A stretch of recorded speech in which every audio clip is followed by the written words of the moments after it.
السلام علیکم ورحمۃ اللہ۔ محمد شہزاد یہ سوال لکھتے ہیں، غسل کرنے کے لیے کتنا پانی ضروری ہے؟ اگر غسل فرض ہو تو کتنے پانی سے کرنا چاہیے؟ اس بارے میں کیا حکم ہے؟ ضرور رہنمائی فرمائیں۔ بھائی نے بہت اچھا سوال پوچھا ہے۔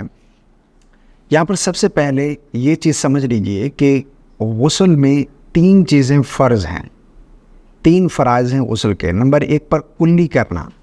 اچھا، کلی بعض لوگ اس طرح کرتے ہیں کہ تھوڑا سا منہ پانی میں لیا اور فوراً اگل دیا، اس کو کلی نہیں کہتے۔ وضو میں کلی کرنا سنت ہے، غسل میں کلی کرنا فرض ہے، اور منہ کے ہر حصے تک پانی پہنچ جائے، یعنی پورے منہ کی کلی کرنی ہے، ٹھیک ہے نا، اچھے طریقے سے پانی ڈال کر۔ اور نمبر 2 پر دوسرا فرض غسل میں ناک کی نرم ہڈی تک پانی چڑھانا ہے، یعنی یہ جو نرم ہڈی ہے نا، یہاں تک پانی پہنچنا یہ فرض ہے۔ اور نمبر 3 پر تیسرا فرض جو غسل میں ہے وہ ہے پورے بدن پر پانی بہانا، جسم کا کوئی بھی حصہ بال برابر بھی خشک نہ رہ جائے۔ اگر بال برابر بھی جسم کا کوئی حصہ خشک رہ گیا تو غسل مکمل نہیں ہوگا، طہارت حاصل نہیں ہوگی۔ اب یہ سوال بنتا ہی نہیں ہے کہ اس میں کتنا پانی چاہیے۔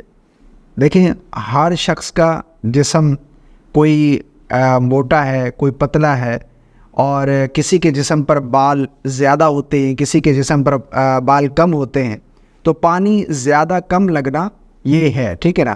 باقی اس میں کوئی حد بندی نہیں ہے، ایسا نہیں ہے کہ اتنا پانی، اتنے لیٹر پانی سے زیادہ آپ استعمال نہیں کر سکتے، یا اتنے لیٹر پانی سے آپ کم جو ہے وہ استعمال نہیں کر سکتے، ایسا بالکل نہیں ہے۔ جتنا جب آپ کو اطمینان ہو جائے کہ غسل کا جو فرائض ہیں وہ مکمل ہو چکے، یعنی تیسرا فرض پورے بدن پر پانی بہانا، پورے بدن پر پانی بہہ چکا ہے، اطمینان حاصل ہو گیا، تو آپ کا غسل ہو گیا، ٹھیک ہے نا۔ اچھا، اس میں اگر وسوسے کا شکار ہیں، بعض لوگ ہوتے ہیں نا، بار بار پانی ڈالتے جائیں، وضو کرتے ہیں تو کتنی دیر تک وضو کرتے رہتے ہیں، یعنی وہ اطمینان ہی انہیں حاصل نہیں ہوتا، وہ یہ سمجھتا ہے کہ ہم ناپاک ہے۔ تو اس طرح کے شخص کو چاہیے کہ وہ اپنا ڈاکٹر سے علاج کروائے، ٹھیک ہے نا، یہ ایک مرض ہے، ٹھیک ہے نا۔ تو اس سے جو ہے وہ ظاہری بات ہے پانی کا ضیاع ہو رہا ہے، جو کہ درست نہیں ہے۔